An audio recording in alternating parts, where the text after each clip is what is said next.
Salut les potos, nouveau jeu du goûter. Oui, je sais, je suis en retard, on s'en fout.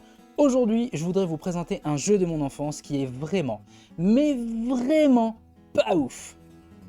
Du tout. Ça donne envie. Et pourtant, c'était un jeu que j'adorais quand j'étais gamin et aujourd'hui encore, il a de très bonnes notes sur le net. Mais en y rejoignant, je me suis vraiment rendu compte que c'était pas terrible. De toute façon, dans les années 90, quand un nouveau jeu avec Lucky Luke ou Astérix sortait, tous les gamins étaient comme des oufs à l'idée de pouvoir jouer leur héros de bande dessinée favori. Du coup, je suppose que la plupart des développeurs et des scénaristes ne se sont pas trop fait chier à leur offrir des bons jeux ou des jeux finis.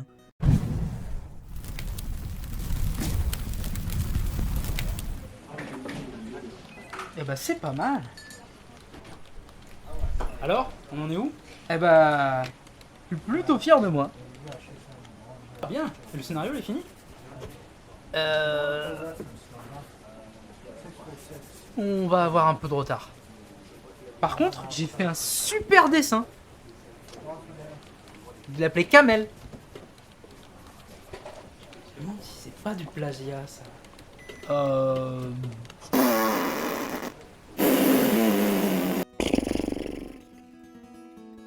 Allez, Lucky Luke sur PlayStation, c'est parti. Générique.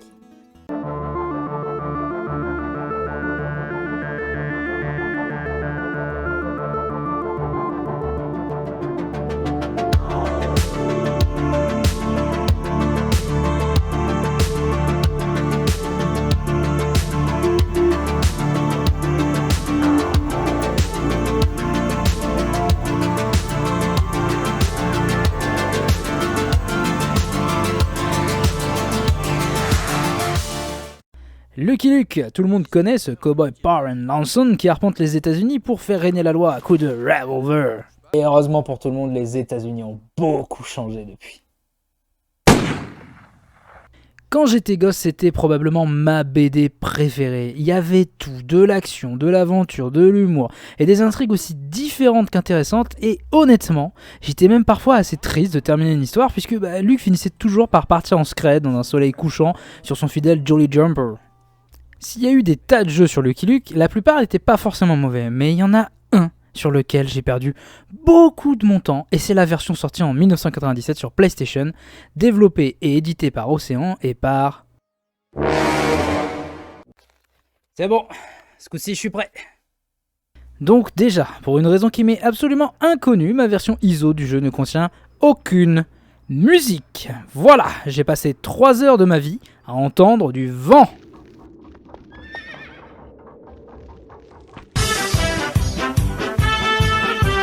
Mais au final, c'est pas très grave puisque ça m'a permis de me rendre compte du premier défaut du jeu qui concerne également l'audio. Les bruitages ont été faits par ton petit frère en CM2. Sérieusement, rien ne va. Qu'est-ce que... Quoi?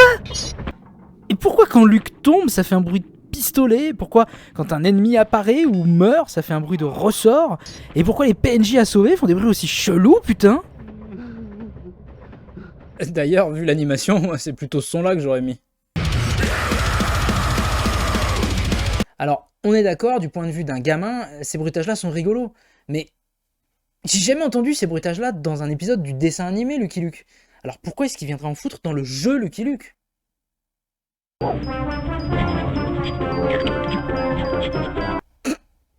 Sinon, pour le jeu en lui-même, on évolue dans des niveaux linéaires avec des décors assez variés et des graphismes qui font quand même beaucoup penser à la BD et qui sont plutôt jolis pour l'époque, il faut se l'avouer. Niveau gameplay, le jeu reste relativement jouable, même si ça change pas des masses. On a quand même des niveaux à pied, à cheval ou en train de la mine. Mais il y a un truc qui m'a fait péter un câble. Les balles de vos ennemis font 2 pixels sur 2. Et c'est quasi impossible de les voir dans certains niveaux. Et en plus de ça, les mecs ont des putains de mitraillettes à la place de leur revolver, bordel. Bon, sinon, à part les défauts sur les bruitages et les quelques petits défauts comme ça, le jeu est quand même relativement bien fait et le level design est quand même correct. Pour avancer dans les niveaux, la plupart du temps, il va vous falloir déclencher des petites animations qui sont quand même bien mises en évidence et qui restent bien dans l'esprit BD. Par exemple, tirer sur une caisse en hauteur pour la faire tomber sur un cheval, qui va pousser un tonneau et qui va éclater des caisses qui vous bloquent le passage. Ou encore, tirer sur une caisse pour la faire tomber sur un mec qui vous lance de la dynamite pour faire exploser les caisses qui vous bloquent le passage. Ou encore, pousser une caisse jusqu'à un bâtiment pour vous... Mais pourquoi est-ce qu'ils aiment autant les caisses, les développeurs? Et qu'est-ce qu'ils foutent avec toutes ces caisses vides dans cette ville? Mais pourquoi je me pose toutes ces questions? On s'en fout! Et évidemment, comme tous les jeux de plateforme du même style, vous allez avoir des niveaux de boss qui vont vous demander tout votre skill et tout votre... Quoi? Mais... Alors bon, laissez-moi vous poser un problème. Vous vous faites agresser dans la rue par un gros bûcheron qui vous envoie des bûches dans la gueule. Vous avez un pistolet chargé à votre ceinturon et une poêle de cuisine à vos pieds. Quelle arme allez-vous choisir?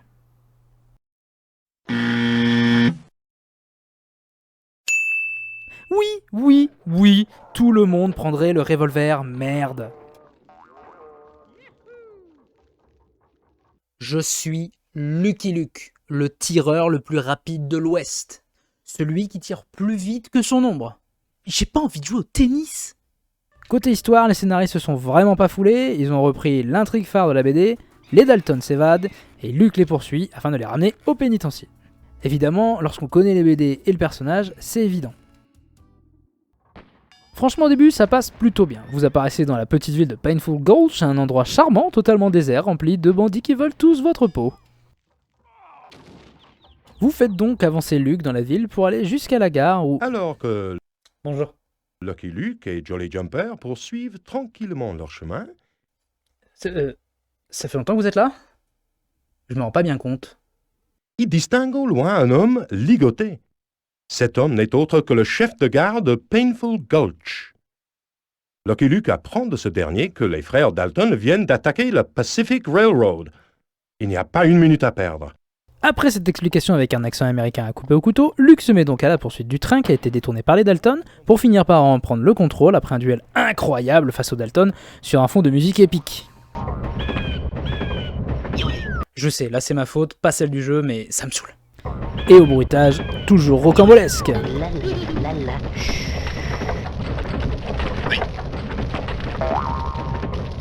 Non.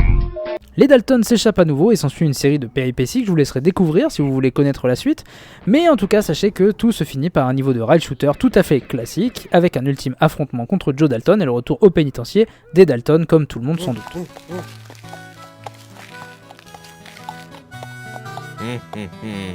Bilan du jeu, eh ben je sais pas trop, parce qu'il y a quand même beaucoup de choses qui vont pas, mais en même temps on ressent quand même bien l'univers de la BD, avec les balles qui rebondissent sur les objets pour toucher les ennemis, la petite tête et les gags rigolos de Rantanplan, mais voilà, ça reste quand même une expérience de jeu qui est peu amusante. On dirait vraiment que c'est un jeu de plateforme quelconque sur lequel on est venu coller l'étiquette Lucky Luke au dernier moment avant de le commercialiser. Du coup, je suis assez mitigé, Si on aime beaucoup la BD, le jeu est correct, et si on aime moyennement la BD, c'est vraiment une perte de temps et d'argent.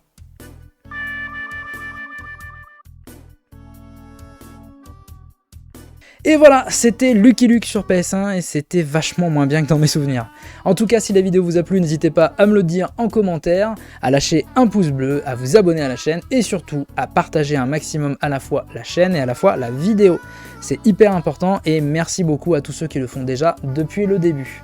Pour le prochain jeu du goûter, je suis pas encore vraiment fixé, j'hésite entre faire un épisode sur les Razmoket sur PlayStation, ou faire un épisode peut-être un peu plus long sur tous les jeux de stratégie assez méconnus qui ont fait mon enfance. Donc voilà, je suis encore un peu partagé, j'ai pas encore décidé, n'hésitez pas à me dire en commentaire lequel des deux épisodes vous aimeriez voir sur la chaîne.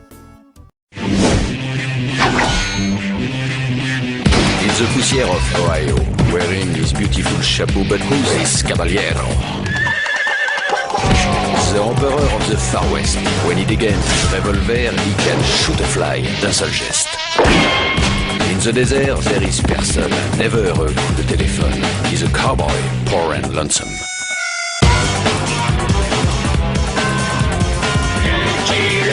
Il a pas peur de personne.